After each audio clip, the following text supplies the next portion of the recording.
souvent, dans des scènes où le héros est absent, où le personnage principal est absent, on va s'identifier aux personnages qui se trouvent dans la scène, et souvent ce sont des personnages qui gravitent autour du personnage principal. Brody's got friends in every town and village from here to the Sudan. He speaks a dozen languages, knows every local custom. He'll blend in, disappear. You'll never see him again. With any luck, he's got the Grail already. Does anyone here speak English? Or even ancient Greek? Water, no, thank you, sir. The fish make love in it. Oh, my goodness me, thank you so much. No, I don't thank you. No, I really don't want... No, thank you very much. No, thank you, madam, I'm a vegetarian. Donc, on peut aussi s'adapter à différents types de personnages. Ça peut être même des fois une identification avec ce qu'on appelle communément le méchant ou l'antagoniste du film, du récit. Il y a des cas où on se rend compte que le méchant, dans le fond, a de bonnes intentions. Des fois, il explique ses raisons, puis ses raisons font du sens. Ça peut être des motifs politiques, ça peut être pour venger la mort de sa famille, bon, etc. Et c'est sûr que l'identification ne fonctionne pas comme elle fonctionne avec le personnage principal, mais c'est comme si, à quelque part, on comprend. Donc, c'est comme si l'antagoniste, à ce moment-là, a des valeurs, a des intentions avec lesquelles on est d'accord. I shall leave you as you left me, as you left her, marooned for all eternity in the center of a dead planet, buried alive.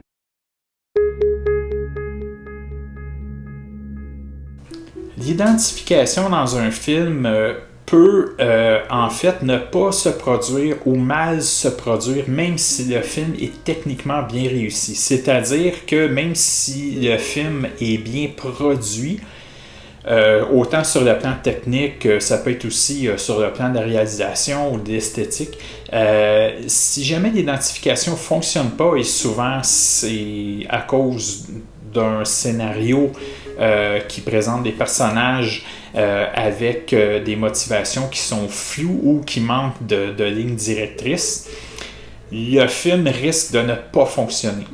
J'ai deux exemples qui me viennent en tête, le film de Mummy avec Tom Cruise ou le film Barry Lyndon de Stanley Kubrick. Le film de Kubrick est un cas un peu exceptionnel puisque le sujet du film, c'est justement de présenter un homme très ordinaire qui ne fait rien d'exceptionnel et qui a des valeurs finalement assez ternes dans un contexte historique. Mais bon, ça c'est discutable. Mais la majorité des gens ont un problème d'identification avec le film de Kubrick dans ce sens-là.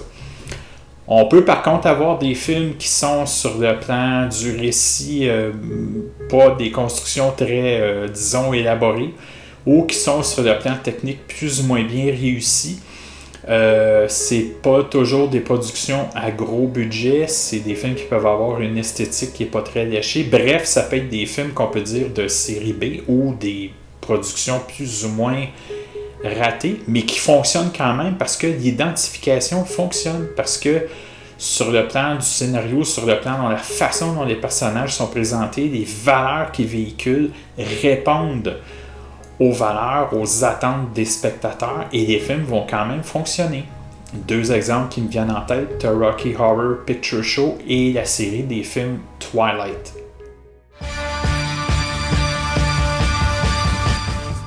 Comme on le voit, l'identification dans un film ou dans les autres arts narratifs fonctionne en général surtout à travers le personnage principal, qu'il soit positif ou négatif, mais aussi avec les personnages qui gravitent autour de ce personnage. Il y a toujours un personnage à l'écran avec lequel on s'identifie. De toute façon, on n'a pas tellement le choix parce que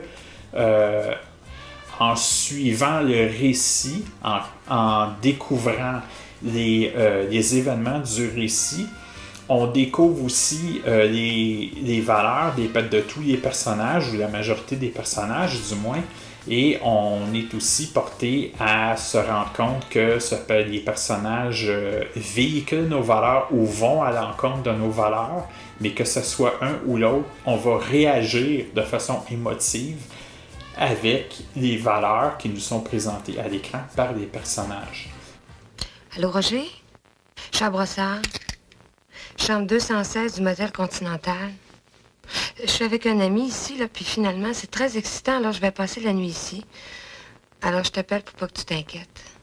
Pierre, le mensonge est la base de la vie amoureuse, comme c'est le ciment de la vie sociale. L'amour, c'est comme le piano, il faut pratiquer. Moi, les meilleures amoureuses que j'ai eues, c'était toujours celles qui avaient le plus baisé.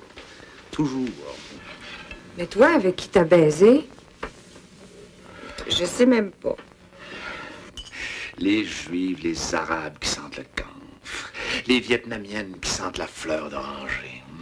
Non, les Noirs, finalement, c'est les Africains qui sont les meilleurs. Non, je sais pas. En général, les Africains, ils sont, je sais pas, chaleureux. Évidemment, ils sont polygames, mais ça... Les heures d'enfer que j'ai passées sur des pistes de danse, juste pour faire plaisir à des femmes. Le pire, Rémi, le pire, c'est les conversations. Le chômage chez les jeunes, quel angoisse. Qu'est-ce que tu penses du nouveau désordre amoureux? Sylvie, Nathalie, Julie, Sophie? Non, mais tu sais, il faut vraiment avoir envie de se mettre.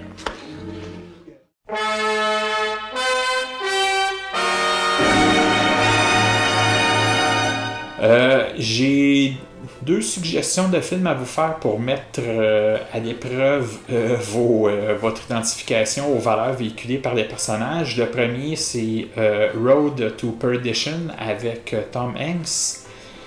Et le deuxième, c'est le film Maniac avec Elijah Wood. Le film Maniac est très difficile à voir, mais c'est un film qui nous met dans la peau d'un sociopathe.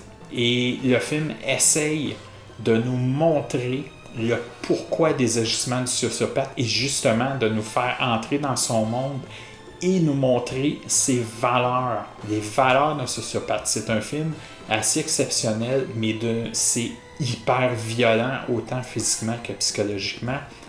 Road to Perdition, c'est un film dans lequel un père de famille a un métier pas trop ordinaire et c'est justement les valeurs. C'est comme si le personnage, quand il pratique son métier, adopte complètement un système de valeurs et en adapte complètement un autre quand il se retrouve dans son milieu familial.